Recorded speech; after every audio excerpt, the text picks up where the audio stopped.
So label executive and former president of Def Jam and the co-founder of 300 Entertainment, Kevin Lyles, was on the Breakfast Club, and he was asked, does he think that hip hop is a reason for a lot of the killing that's happening in the black community? But here's what Kevin Lyles had to say. A lot of people feel like hip hop, the music, either become or always been a deaf lifestyle. What do you say to that?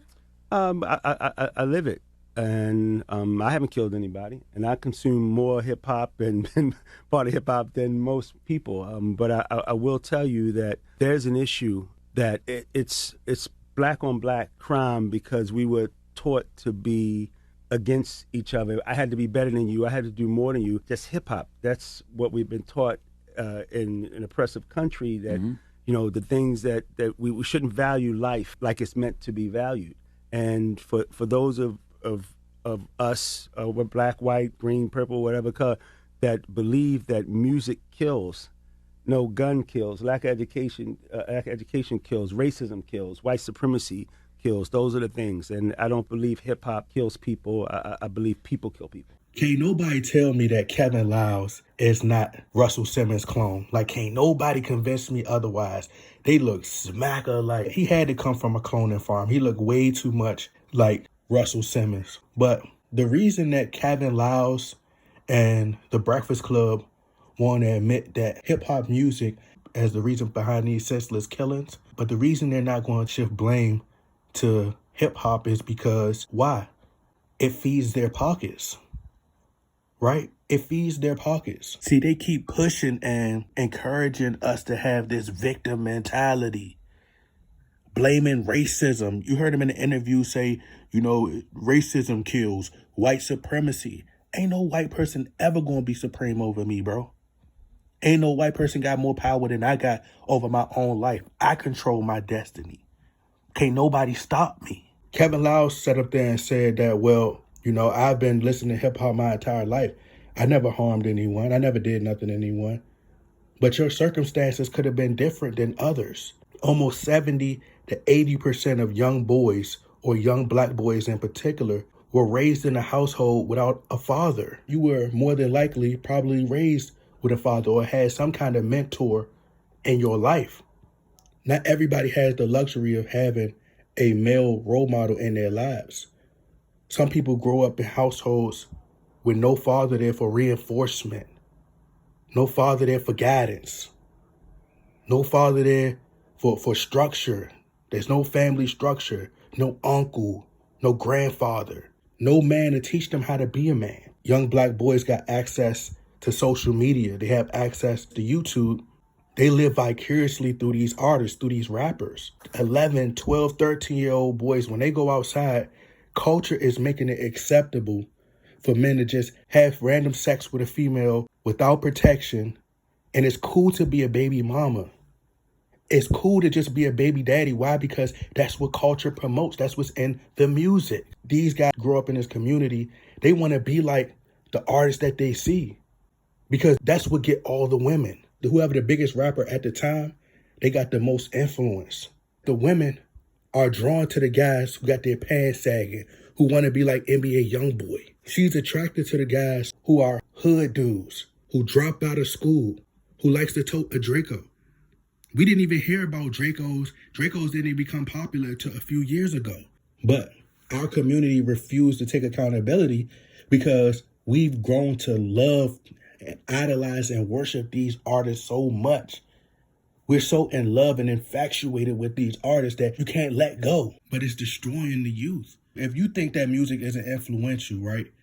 If you think that it's not hurting anybody, then why did people have problems with DJ Academics during the War in Chirac series? If we feel that music isn't influential, why were people so outraged and upset at the fact that that little girl, right, that toddler who was walking around in the mall for Halloween when she was walking around with a BBL costume? Yeah, some people say, well, she got that from her mom. Okay, where did her mother get it from? Where did her mother get influenced to get a BBL by? The Kim Kardashians of the world, the Nicki Minaj's of the world, right? She seen the celebrities do it, so she went and got it. Her daughter wants to be like her mother.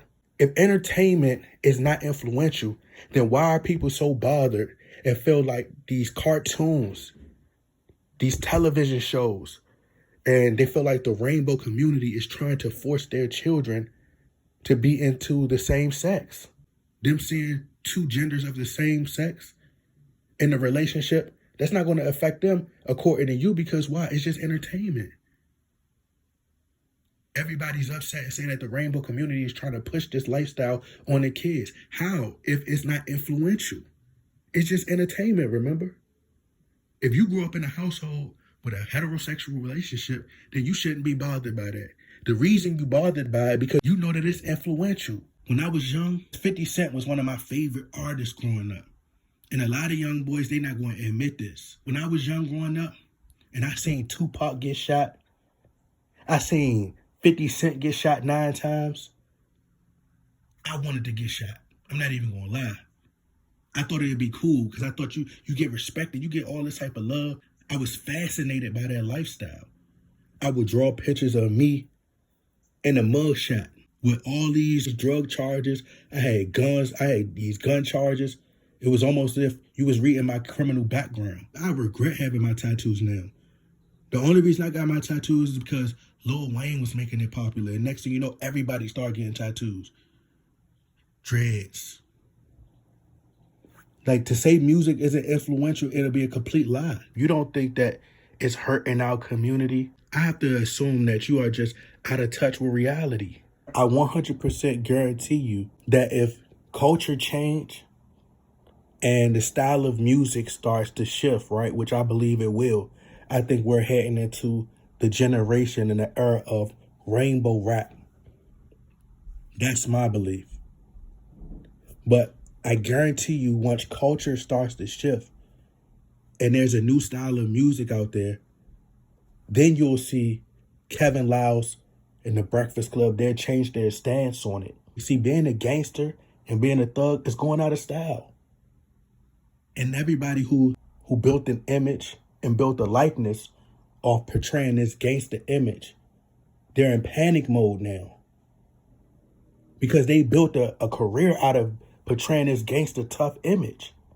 And once culture shift, then that's when the label execs are going to go start running to the people who are making them the money. And then they're going to be like, you know what? Nah, hip hop culture is affecting the black community. I don't want to be associated with that no more. See, our community, we just like to sit around and complain. We don't want to take action and get on the front lines. As soon as a rapper passes away, they're quick to say, oh, we need to put down the guns. Put down the guns. Stop the senseless killings. Put down the guns. When culture and rap music is saying, toe the pipe. Pick up a stick.